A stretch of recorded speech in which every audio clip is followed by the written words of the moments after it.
Welcome to Inside the NCAA. I'm Greg Johnson, Associate Director of Communications at the National Office. On Wednesday, the Division I Council approved moving the 2020 Fall NCAA Championships to the spring of 2021. And to provide insight on this decision and other aspects of the council meeting, I'm joined today by Grace Calhoun, who's the chair of the D1 Council and also the Director of Athletics at the University of Pennsylvania. Grace, thanks for joining me today. Greg, happy to be with you, and thanks for having me. And you guys had a very busy day on Wednesday, and I guess the first question for you is, could we talk about the just moving the fall championships, the Division I fall championships to the spring, and just what the philosophy was behind that from the membership? Absolutely. It was a super busy day yesterday, but I think a very successful day all around. So you might recall that the Championships Oversight Committee and the Council began talking about the ability to host these championships and preserving all flexibility. So thinking about potentially conducting them in the spring was something that we discussed well before we knew whether or not the fall would be viable. So we wanted to ensure maximum flexibility and preserving all options. When it became clear that we had fallen below 50% sponsorship of the conferences and that the fall was no longer available as an option for those championships, right away began thinking about the spring. But we had a few inherent challenges. Obviously, the fact that now the NCAA will be sponsoring winter, spring, and fall championships, all in the period of the traditional spring semester for universities. And obviously in the COVID environment, travel is more difficult. These championships will be far more costly because of all of the safety precautions and testing. So we knew we had to strike some balance, and models were looked at the 50% of the typical bracket size sponsorship versus 75%. And I think we were all really pleased that we were able to forward to the board for next week's decision models with a 75% bracket size that really strike that balance of continuing to give all conferences access through automatic qualification while still giving as many at-large teams the opportunity to qualify for the championship. So we really felt it was a great compromise and very pleased with the ending point. You mentioned the bracket sizes. Just for our audience, just an example would be like the women's volleyball championship normally has a 64-team bracket, and this spring it's going to be a 48-team bracket. So just to give everybody an example of that. I know there was a lot of discussion at the competition oversight committee level about just the field size and how were we going to populate the composition of the bracket. Could you talk about just the automatic qualifiers and then the at-large selections? I know that was a thoroughly debated issue. It sure was, and I have to do a shout out to Linda Teeler in the Championships Oversight Committee, along with Vice President Joni Comstock and the NCAA Championships team. They have been so involved and thoughtful in their deliberations of how to move this forward, but. I think what the membership kept going back to is the fact that championship access and the opportunity to participate in championships is really one of the primary reasons that we have a national association. So even though we are in a year where everything is atypical, the opportunity to preserve that automatic qualification for conferences was so important, and keeping the bracket size at 75% as you outlined for volleyball, going from 64 to 48, still leaves the opportunity for a good number of at-large berths in each championship. So again, we know it's not what we'd love to have, certainly not ideal, but I think a really solid compromise, knowing all the challenges of hosting these championships. And we also had plenty of conversation about reduced number of sites and just all the extra protocols and keeping these sites as safe as possible. So again, lots of compromise was necessary, but I do think this represents the best balance we could construct considering the circumstances. We talked about, moving the championships. One of the things, aspects of this is the fall student athletes are going to retain some eligibility just because this is so unusual, the times we're living in.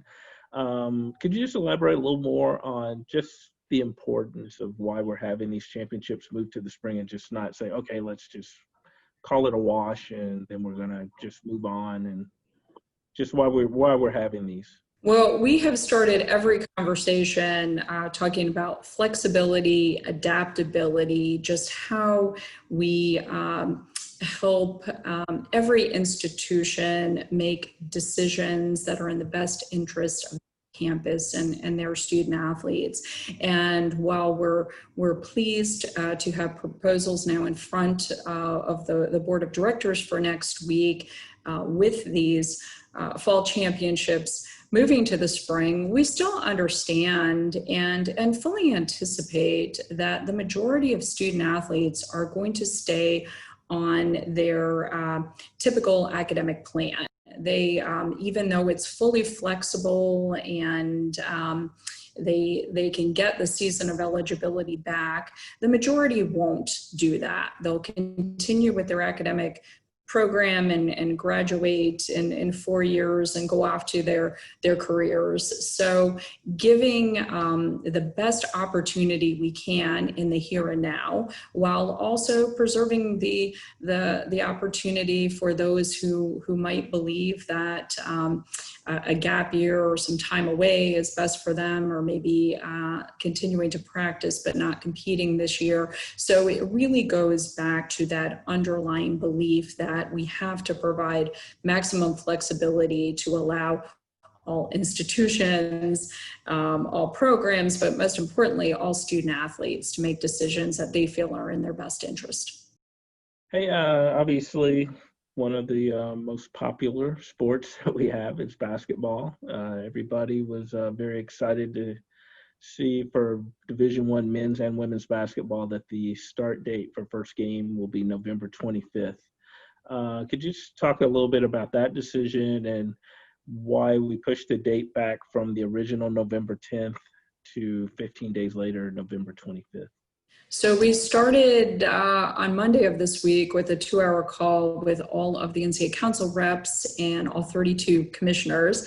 And this got a lot of discussion, and followed by yesterday's council meeting where, again, a lot of discussion because we once again are trying to balance all interests, all factors, and arrive at the best possible conclusions. But the reason that November 25th ultimately got the 3/4 majority support that was required with emergency legislation fell back to a couple factors. I think the most compelling data that we considered was the fact that an estimated 75% of Division I institutions will have either concluded their fall semester by the Thanksgiving break or will spend the rest of the semester in virtual instruction. So the fact that we'll be starting the basketball competitive season at a time where our campuses will be depopulated and there will hopefully be the lowest chance of infection was certainly important to us. And then we talked about other things like the fact that for the schools that are competing in football.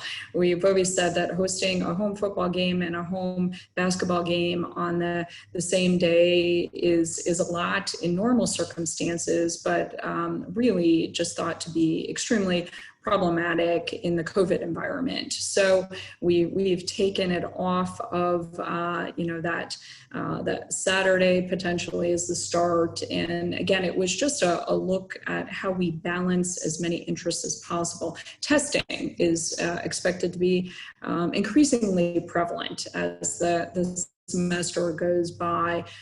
So it's a 2-week reduction, and it came along with a reduction by 4 contests, thinking that the average team plays about an average of 2 games a week. So a framework that at least gets us started and sets that national standard, and hopefully again what we'll find is that it's a small reduction for the opportunity to set our teams up for the best chance of success in going into their seasons. And one of the things I really wanted to touch on with you was the legislation regarding student athletes ceasing athletic activities, that after the November 1st, the first Tuesday after November 1st, where they can do civic engagement, they can exercise their rights as citizens to vote. Could you just talk about that legislation and why that was so important to the association?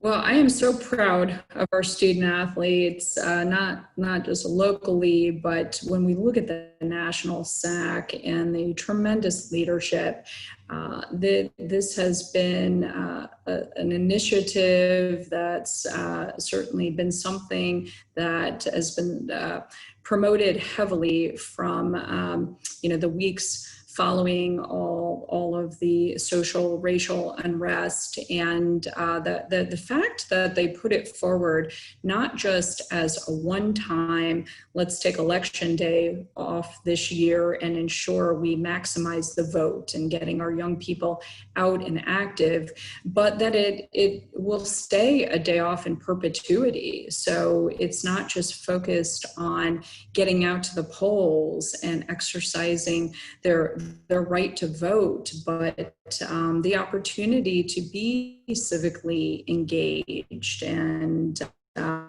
promoting local service and involvement. So again, our student athletes showed tremendous leadership, and our student athlete leaders who serve on the council, they're just so bright and articulate. And every time I hear them speak, I'm just so proud of their leadership and how they're guiding student athletes forward nationally to really take a stance and be vocal. One of the lifebloods, obviously, of college athletics is bringing in the new recruiting class.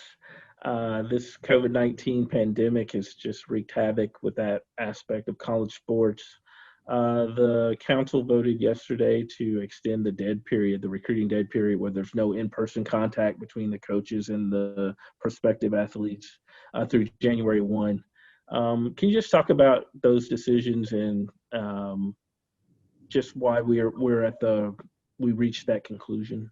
I'll say that not only chairing the council right now, but I happen to be the parent of a high school senior and a high school junior. So I'm uniquely aware of these challenges, and we have not taken these discussions lightly from the outset. The council leadership group, the coordination committee, had been looking at the data regularly, and to this point, doing extensions on a short-term basis. So it was virtually month to month in extending the dead period. And we really had a robust conversation around what best served the membership if we continued with these short-term extensions, or if thinking of a longer extension made sense. And what we ultimately unified around as a council was the fact that we're going into a period where more of our teams are going to start competing, and we have to give them every opportunity of success. And we know that the way to do that is to really have very solid testing protocols and contact tracing and minimizing contact with individuals who are not in those testing protocols. So as much as our coaches want that in-person contact, and as much as so many of the coaching associations now would like to get back to in-person recruiting, we acknowledged that the environment just still is not at the point where for health and safety purposes it makes sense. So it's prioritization of the health and safety of the current student athletes and getting their competitive seasons to be launched as successfully as possible, while continuing to encourage our coaches to utilize the virtual platforms for recruiting. I think our prospects and our coaches are really figuring this out. It's happening. It's a change, but I think it's happening relatively effectively, and we'll continue to reassess. And our hope is, certainly at the first opportunity where we feel that greater travel is safer to do, and we can get back to in-person recruiting, we certainly want to get there. One last question. I mean, you're the director of athletics at Penn. You're the chair of the D1 Council. Could you just talk about personally just how you've handled those dual roles in leadership, and just how has this been for you personally just to go through all this? Yeah, I think it's been a journey like everyone else. And you mentioned athletic director and chairing the council right now. I think my most important role, and all of you can relate, during COVID has been being a mother of four and trying to help a family, through this remote environment, sometimes just juggling the online school. My kids are still all in virtual school. I've got 2 high schoolers, a middle schooler, and a first grader. So trying to juggle the demands of online school with that, it's been a lot for all of us. But I think we've looked at it and said, we just have to be committed to making the best decisions we can with the information at the time, knowing that this environment has been so dynamic, and which is the layers and layers of challenges. But this is the time where we owe it to our young people to really step up and give our best leadership to these difficult circumstances.